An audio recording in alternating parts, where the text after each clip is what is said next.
పైసలు పట్టుకొని దిగుతాడు. ఆయన ఎప్పుడు ఓ సర్పంచ్ గాడు, ఓ ఎంపీటీసీ గాడు, ఎన్నడూ మీకు సేవ చేసిన భాగ్యం కలగలేదు.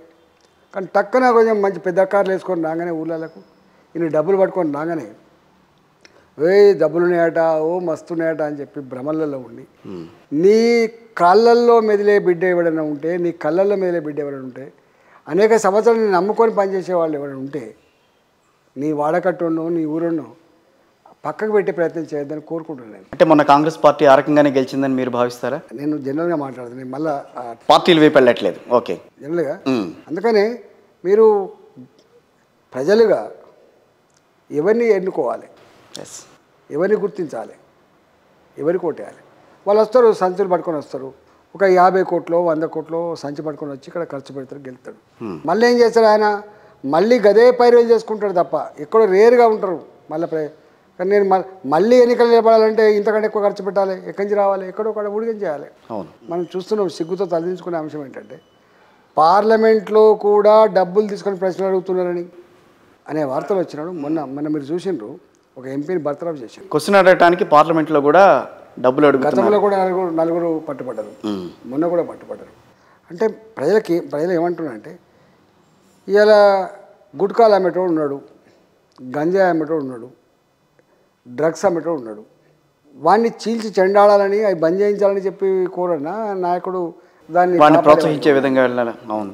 ఒక సామాన్యుడు చెమట వాసనతో నా కొడుకుకి ఇబ్బంది ఉంది, నా భార్యకి ఇబ్బంది ఉంది, నా కుటుంబానికి ఇబ్బంది ఉంది, నా ఊరికి ఇబ్బంది ఉందని గవాటి కోసం వచ్చేటోడు కావన్నా, లేకపోతే అస్తమానం పైరుల కోసం వచ్చేటోడు కావన్నా నిర్ణయించుకోవాలి.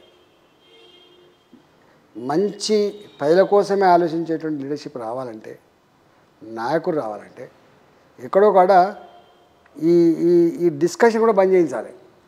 మీరు మా ఊళ్ళలోకి వస్తే నా కొడుకులారా మీరు పైసల గురించి మాట్లాడకండి, మా ఊళ్ళలోకి వస్తే మీరు లిక్కర్ గురించి మాట్లాడకండి. కానీ బాధ అనిపించేది ఎక్కడ అంటే, అక్కడక్కడ ఊళ్ళల్లో వాళ్ళే మా ఇంకా పైసలు రాలేదని అసలు ఎంత బాధ అనిపిస్తుంది. ఎందుకో మరి అంటే డెమోక్రసీ ఇక ఏ స్థాయి దిగజారిందంటే,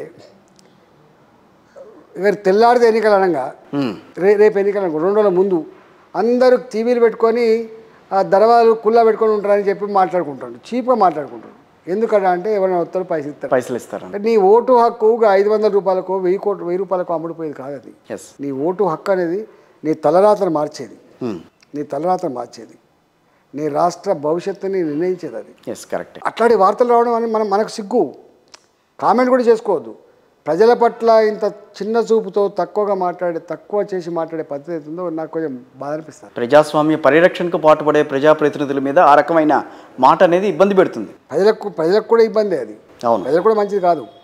నేను మళ్ళీ చెప్తున్నా, ఎన్నికల కంటే ముందు 2 రోజుల ముందో 3 రోజుల ముందో చాలా ప్లాన్డ్గా పైసలు పంచుతారు, ఎవడో ఇస్తాడు, లిక్కర్ పంచుతారని చెప్పి మనం టీవీలు పెట్టుకొని ఉంటున్నామనే వార్త కానీ, డోర్లు పూర్తిగా బంద్ చేస్తలేమనే వార్త కానీ మనకు మంచిది కాదు.